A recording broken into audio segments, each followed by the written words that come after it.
Tenemos informes confirmados de algunos objetos voladores no identificados en su área. Durante la cúspide de la Guerra Fría, en los cielos que se encuentran sobre una de las bases aéreas más restringidas de Estados Unidos, aparecen inexplicablemente 7 objetos. Estamos buscando unos 7 ovnis. Pronto, otros radares captan la señal. El sur de California está vivo con una extraña actividad. Supuestamente esta es una verdadera invasión aquí. ¿Eran estos aviones militares secretos una misión espía rusa? ¿O algo más? Lo que fuese, no se suponía que debía estar en esa área. Por primera vez en televisión, el equipo saca a la luz pública al testigo principal para analizar las grabaciones de audio secretas. Ahora hay un objeto sobre el campo. Que revelan que hay otra cara de esta extraña historia. ¿Es el funcionario de OVNI? Sí, señor. Eso es fascinante. Están llamando al funcionario de OVNI. ¿Por qué había un funcionario de OVNI en la base aérea Edwards? ¿Y por qué dio la orden de despegue para que un jet interceptara estos objetos? Blanco a la derecha, uno a la izquierda. Está ascendiendo. ¿Acaso estas cintas y las imágenes oficiales del radar de esa noche darán finalmente la respuesta? Este es el caso número 65102, Código Rojo.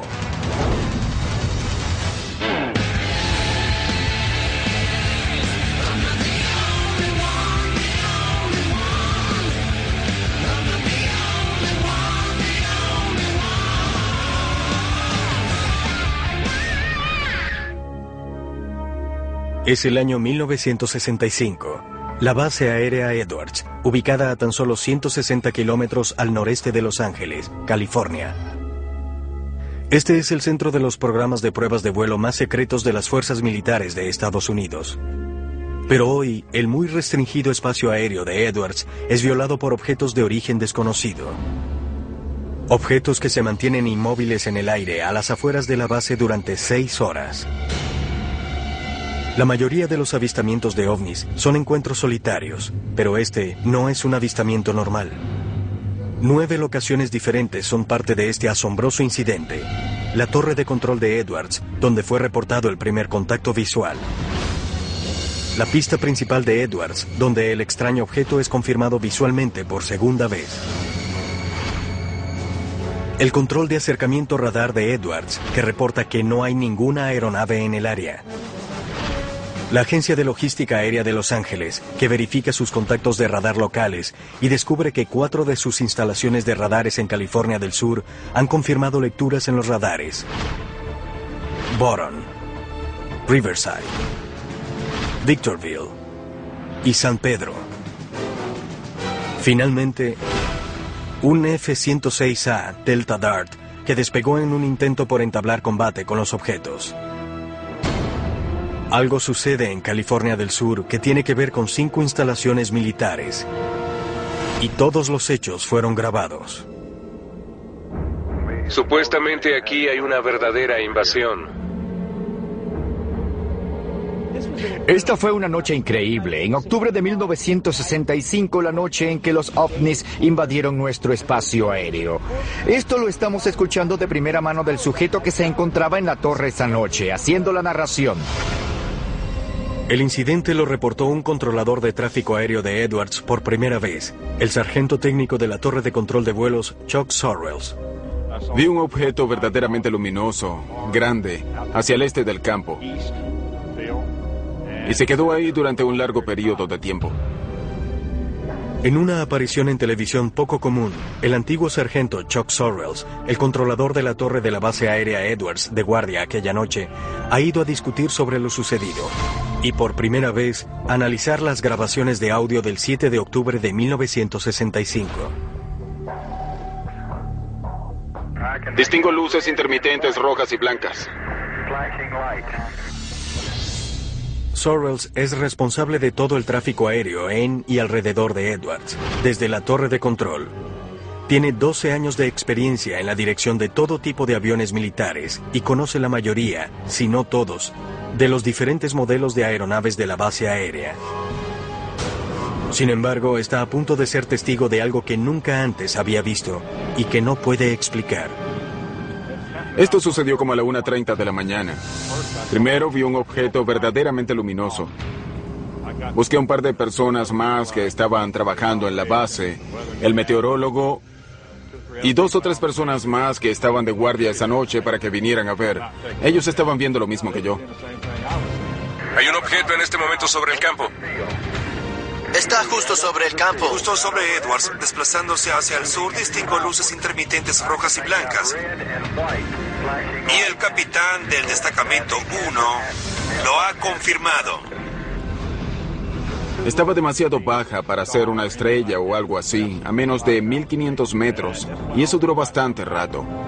Según él, el objeto es verde claro, con una luz intermitente roja en la parte de la base, y el objeto es grande y luminoso. Se aparecen 3 más de estos objetos, más pequeños, como de la mitad del tamaño del original, y se mantuvieron juntos. Tenían una especie de formación o por lo menos estaban muy juntos en forma de V. Se desplazaron hacia el sur de la base. En un momento dado aparecen 3 más. Estos 3 eran como naves independientes. Volaron hacia el norte, hacia el sur, el este y el oeste. Esto comenzó a suceder a partir de aproximadamente la 1:30 cuando vi la primera, hasta que apareció la luz del día y empezó a aclarar.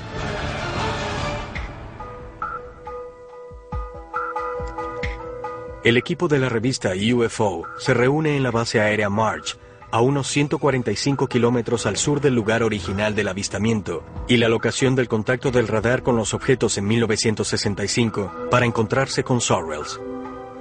Han conseguido las grabaciones de audio completas del acontecimiento de 6 horas, ocurrido en 1965, y por primera vez se presentan aquí. Pat, Chuck, Bill Scott y Ted iremos a revisar las grabaciones de las cintas de las transmisiones de esa noche. Y luego tú, Chuck y Jeff revisarán los radares y los mapas. Excelente. Muy bien, vamos. Me parece bien. Manos a la obra. Base aérea Edward. 1965, un número de objetos fueron vistos acercándose a la base.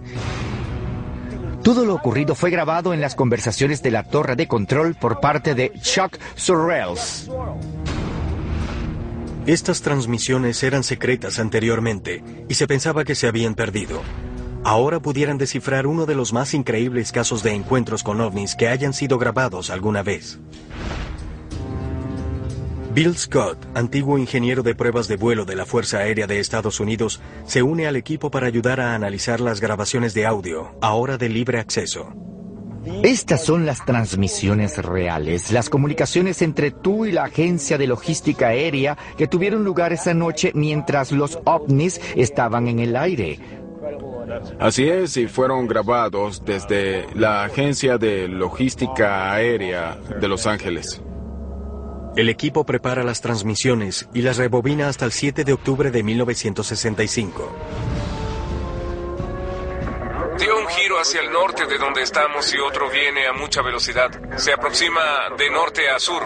¿De norte a sur a esta hora de Edwards? Así es, tiene luces rojas intermitentes. Tengo otra combinación de luz roja con verde a la vista, moviéndose muy velozmente sobre mi campo en este momento. Iré a verificar con mi sistema de radar para ver si capta algún movimiento en esa área. Sorrells, en la torre, llama a sistema de radares, el control de aeronaves cercanas, para verificar si ven algo. ¿Tienen algún informe de objetos voladores no identificados ahí? Supuestamente aquí hay una verdadera invasión. Para entonces, sistema de radares no presenta ninguna aeronave en el área, pero siguen llegando reportes de estos misteriosos objetos a la torre de control de Edwards. ¿Nos podrían hacer un favor? Estamos buscando unos 7 ovnis. No estamos seguros de que esto venga de Edwards y George. Hay unos 7 con luces intermitentes rojas, blancas y verdes. Y ya los tenemos a la vista. Nos preguntábamos si los detectaban. Intentamos tener un amplio espectro de opinión. Los objetos son confirmados por 5 radares militares independientes, pero la identificación de estos objetos no será tan fácil. Lo miré con los binoculares y la primera impresión es que luce como una estrella. ¿Sí? Era blanca y verde y todo el tiempo tenía luces intermitentes blancas y verdes. ¿Parecido a lo que harían las luces anticolisión de un avión? Pero en ese momento usted pensó que no eran luces anticolisión de un avión. Sabía que no lo eran.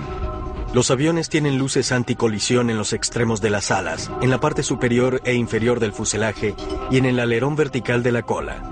Desde la cabina de mando se ven verdes a la derecha y rojas a la izquierda. Los colores les permiten a otros pilotos saber si la aeronave se aproxima o se aleja. Sabía que no era un avión, ni un helicóptero, ni un globo, ni una estrella. Sabía que no se trataba de ninguna aeronave de prueba que conociera hasta ese momento y teníamos muchas aeronaves de prueba en la base Edwards. Si bien es posible que las luces que vieron esa noche hayan podido ser pruebas secretas de nuevos aviones, Sorrells desacredita esa teoría. Habrían tenido que notificarme si iban a volar algo en mi zona de control, de modo que yo pudiera mantener otras aeronaves alejadas simplemente por razones de seguridad.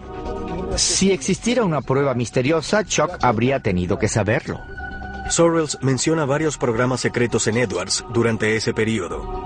Si se hacía en Edwards, lo más probable es que fuera secreto. Probábamos todas las aeronaves nuevas que llegaban a Edwards.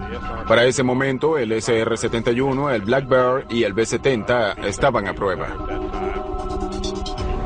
Incluso si era un avión secreto, definitivamente no lo hubieran hecho en esa área sin notificar a los controladores aéreos de guardia. No es que le darían mucha información a la torre de control, solo le dirían que estaban haciendo algo. No había manera de operar en esa zona sin que Chuck lo supiera. La torre de control de Edwards y varias otras locaciones de radares militares confirman que múltiples objetos están invadiendo el espacio aéreo sobre la base Edwards de la Fuerza Aérea. Está ascendiendo. Mucho más alto, más alto. Arriba de nosotros.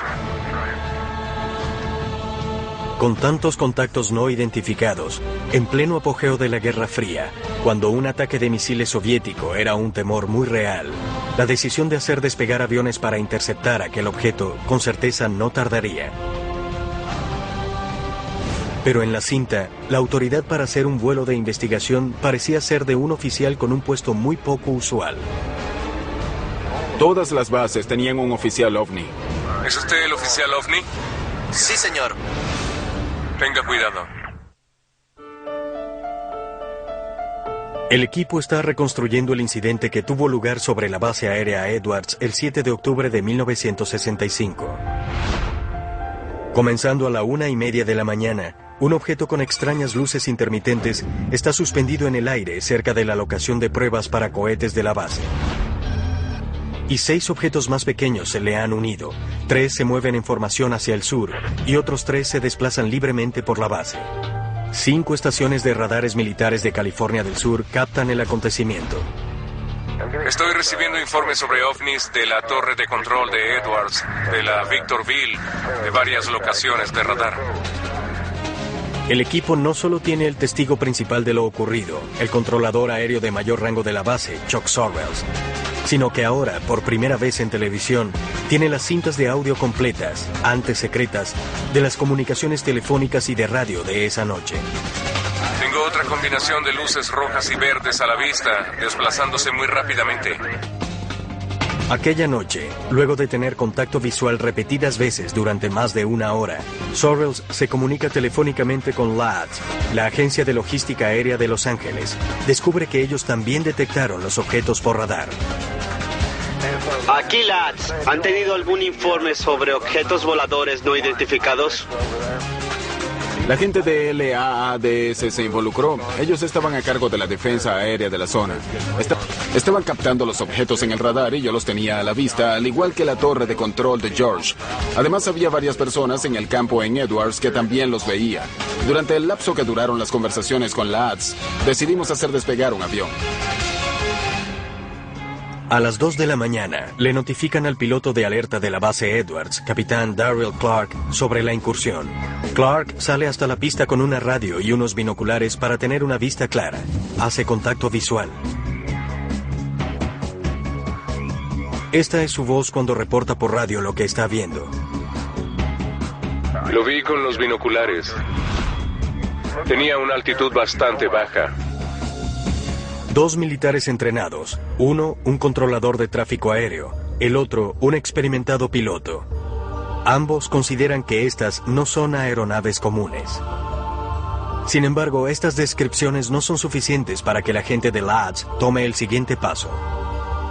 necesitarán hablar con un oficial muy específico para determinar si deben enviar un avión a interceptar los objetos.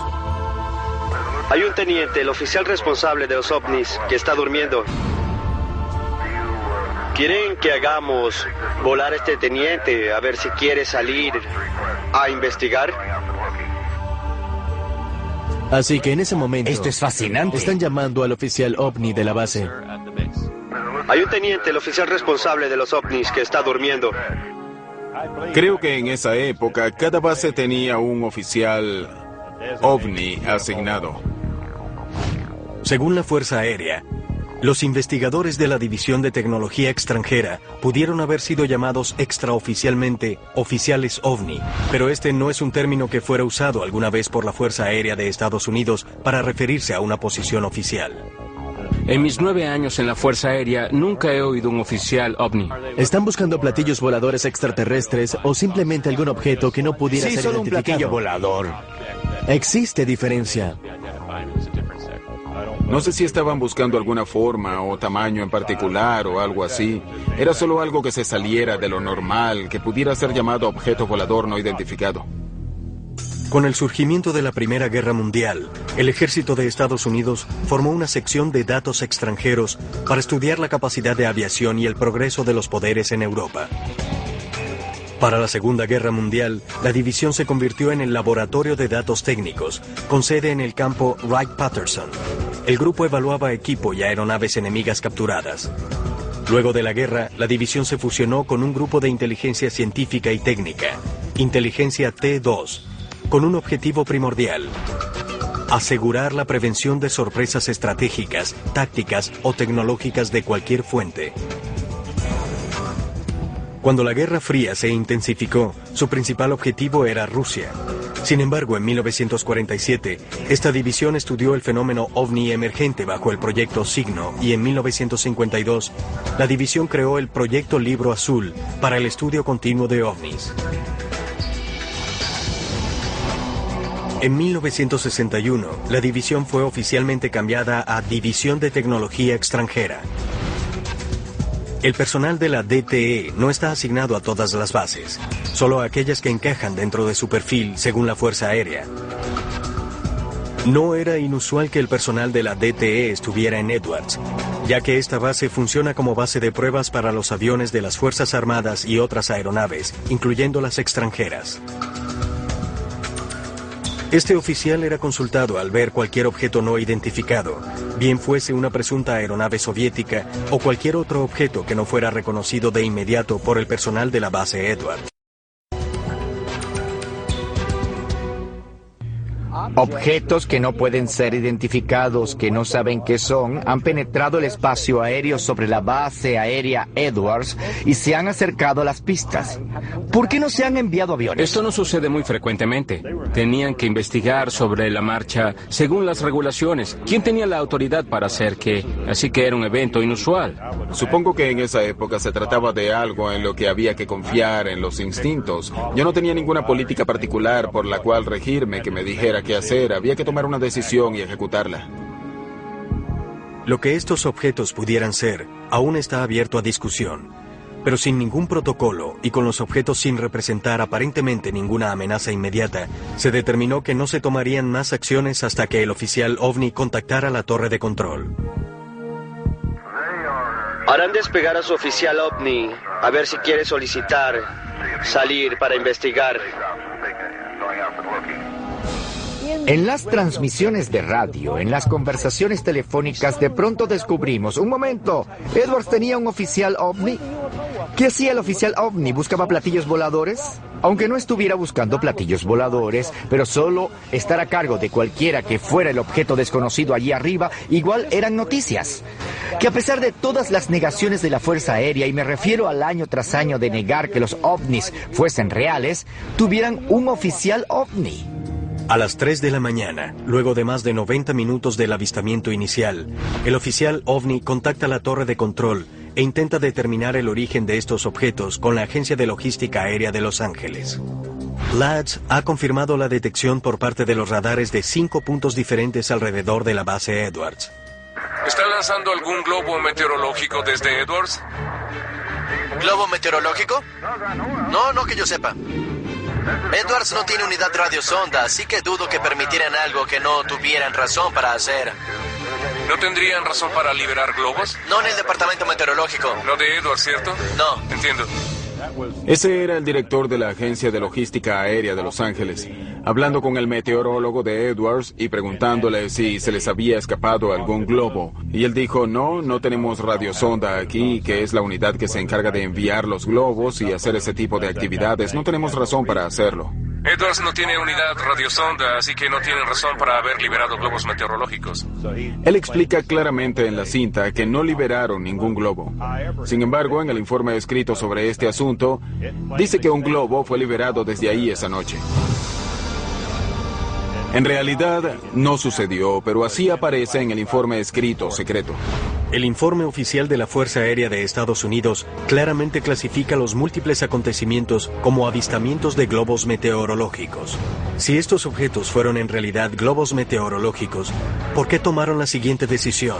Hacer despegar un avión de combate. ¿Y qué fue lo que vio esa aeronave?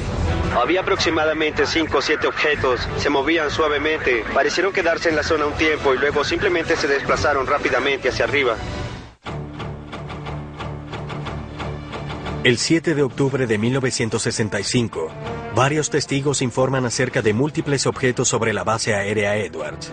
Un documento de la Fuerza Aérea de Estados Unidos, que antiguamente era secreto, dice claramente que este objeto era un globo meteorológico, a pesar de que, según el audio de la torre de control, Edwards no pudo haber liberado algo así.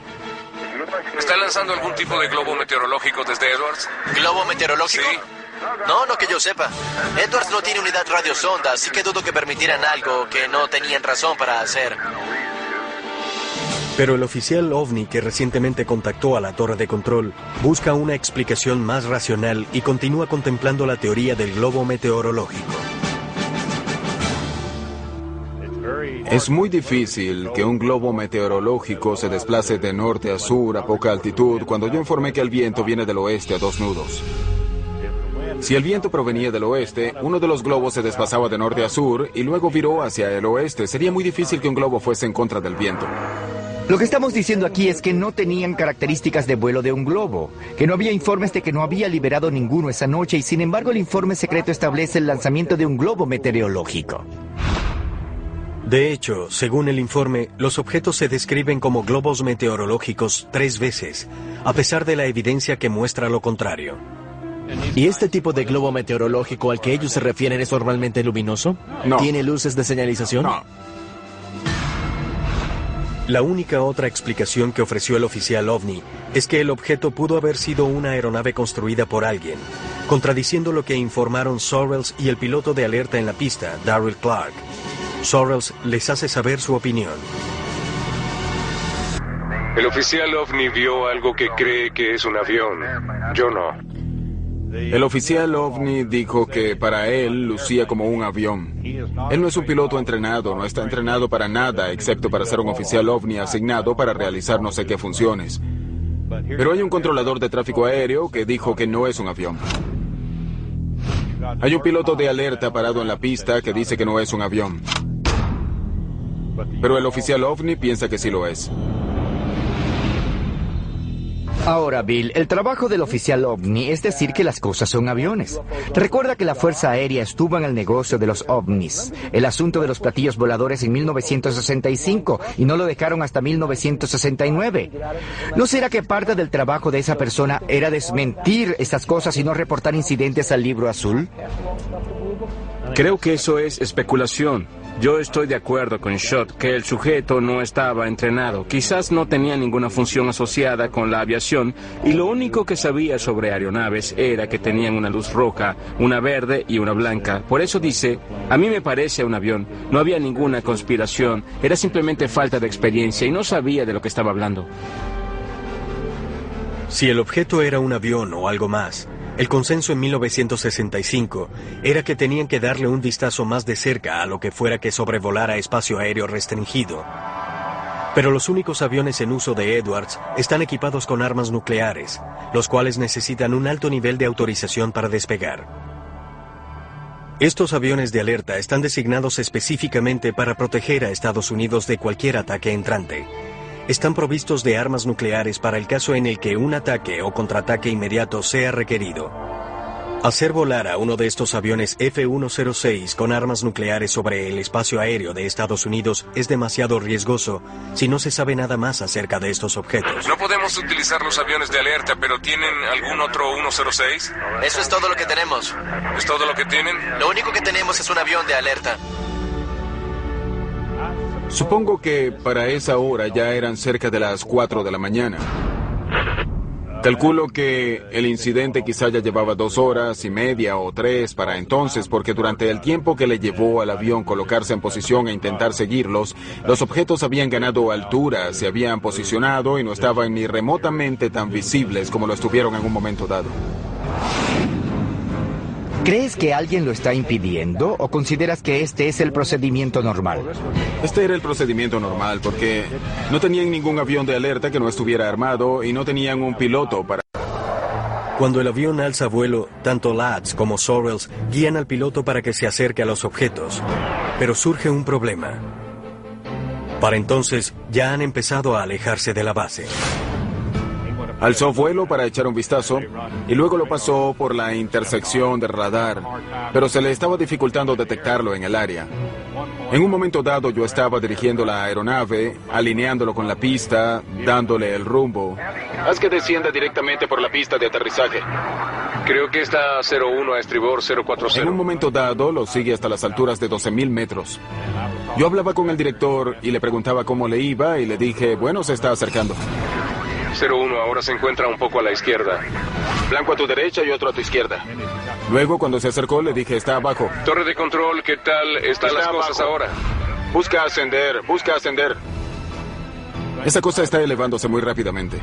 Está elevándose. Se encuentra a 12,000 metros y aún no está tan elevada. No está muy alto. ¿No muy alto? Pasó los 12,000 metros.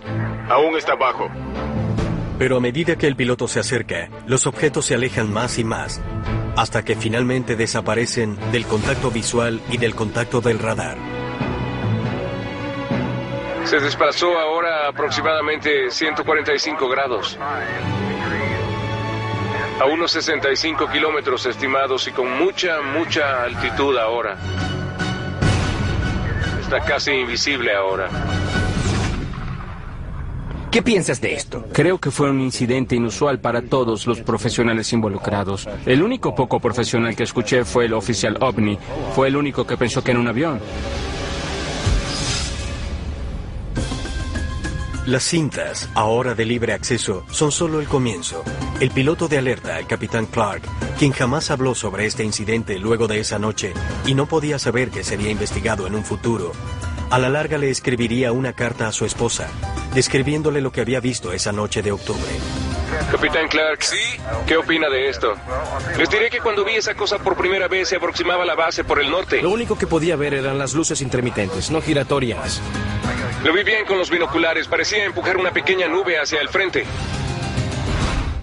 Existe la teoría de que una vez que la humanidad comenzó a desarrollar energía y armas nucleares, Creo que la libertad es lo más valioso.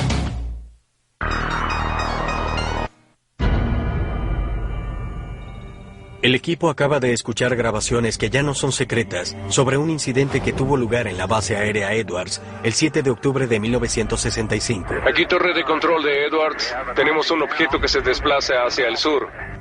Chuck Sorrells, el controlador de tráfico aéreo de mayor rango que se encontraba en la base esa noche, ha emitido nueva información sobre los extraños objetos que se hallaron suspendidos durante casi 6 horas sobre espacio aéreo restringido. Pero Sorrells y las grabaciones no son las únicas fuentes de la historia que se encuentra tras lo que la Fuerza Aérea llama el incidente. El capitán Derek Clark era el piloto de alerta de la base aérea Edwards esa noche. Pareciera que está a una altitud bastante baja, a 3,000 metros. Su voz está en las cintas de audio. Viró más hacia el oeste y cobró gran altura. Luego de décadas de silencio, Clark siente la necesidad de documentar su experiencia de esa fatídica noche en una carta para su esposa. Lo importante de esta carta es que el capitán Darryl Clark era el oficial de mayor rango que se encontraba de guardia, y su relato corroboraba el relato de Chuck Sorrells. Ambos mantuvieron esto en secreto tanto tiempo como pudieron. Evidentemente, este incidente había dado vueltas en su cabeza durante décadas antes de que decidiera compartir el secreto con alguien. Esta carta fue entregada al equipo de UFO Hunters por Sam Sherman, el arquitecto de las transmisiones de audio reconstruidas que se grabaron en Edwards aquella noche. Sherman la obtuvo directamente del hijo de Clark.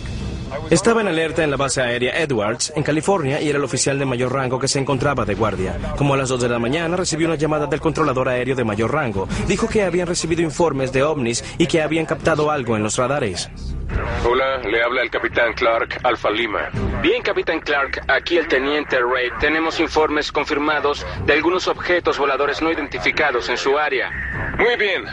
Cuando pasé el escáner por el cielo, vi una luz intermitente al noroeste de mi posición que se desplazaba hacia el sur, a unos 300 metros de la superficie y a aproximadamente 300 nudos. El ovni nunca se estabilizó, continuó ascendiendo. Pareció desplazarse directamente hacia el espacio, hasta que finalmente perdí el contacto visual. Darryl A. Clark. El incidente también se rumoreó al día siguiente entre aquellos que se encontraban en la base pero no habían presenciado los hechos. El piloto de pruebas, George Merritt, estaba asignado a Edwards para entonces y recuerda la energía que rodeaba esta historia. Me llamo George Merritt. Me gradué en la Escuela de Pilotos de Prueba de la Fuerza Aérea en la base aérea Edwards.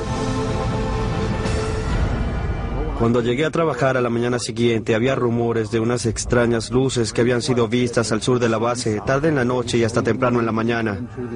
Todo el mundo hablaba, como en los programas de televisión, sobre la noche anterior. Todos preguntaban, ¿qué fue? ¿Qué crees que fue? Y Merritt confirma por qué le tomó a la Fuerza Aérea tanto tiempo para hacer despegar un avión que fuera a investigar. Comenzando por el presidente, tienen algo que determinar a ese nivel, a nivel del Pentágono. Si existe amenaza y si queremos que estos interceptores armados nuclearmente despeguen, identifiquen el blanco y lo derriben, lo tomamos muy, muy en serio. Estas luces no presentan ninguna amenaza para la base aérea Edwards. Nadie está bombardeando.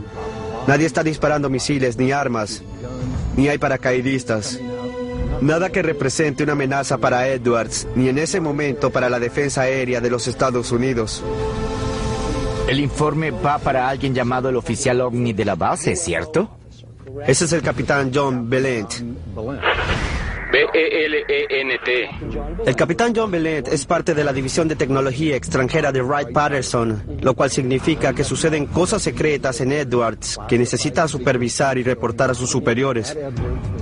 Fue él quien escribió el informe oficial de la Fuerza Aérea, quien lo firmó, y luego ascendió por la cadena de mando.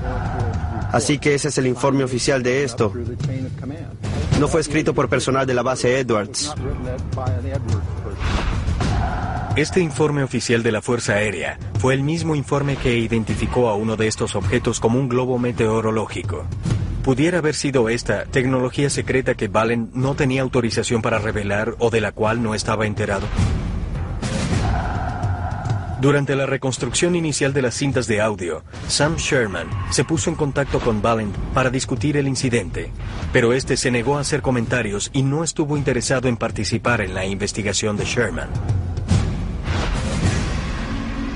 Fíjense en mi punto de vista, 1 año y medio antes, cuando era estudiante de la Escuela de Pilotos de Prueba, el presidente Johnson anunció que el Blackbird JF-12 se encontraba en Edwards. Vi uno de ellos rodar por la pista, era la primera vez que veía al Blackbird. No sabía nada acerca de Groom Lake ni del Área 51, y aquí venía desplazándose sobre la pista el más maravilloso avión de combate que jamás hubiera visto. Y yo soy piloto de combate. Podría pensarse que lo conocería, pero no sabía de él. Entonces, ¿qué tuvo que ver ese avión con el incidente del ovni? Mi primera impresión fue que había unas luces allá afuera. De hecho, había una especie de vehículo que quizá pertenecía a un programa secreto. El área restringida, el área en que nosotros como pilotos de prueba realizábamos todos nuestros vuelos de prueba. se encontraba en lo que se denomina el área restringida de Edwards, la misma que tenemos en la actualidad. 2512 comienza a unos 8 o 9 kilómetros al sur de la pista y se extiende hacia el oeste, el norte y el este, así que las zonas de prueba de nuestras aeronaves estaban todas al norte de la base Edwards. Según Merritt, la ruta de vuelo de toda la tecnología secreta de Edwards se ejecutaba en un área específica al norte de la base. Pero esto no concuerda con las locaciones reportadas y las rutas de vuelo de los ovnis. El informe oficial de la Fuerza Aérea dijo que eran luces no identificadas que se vieron en Edwards. Eso fue lo que se sostuvo a pesar de que el capitán Valent dijo que eran aviones. Simplemente son no identificadas, eso es todo lo que podemos decir. Pero él aún cree que hay más en cuanto a este caso. A mí particularmente me alegra mucho que hayan reabierto el caso del objeto volador no identificado que pasó por Edwards. Es algo que yo mismo me he preguntado durante 40 años.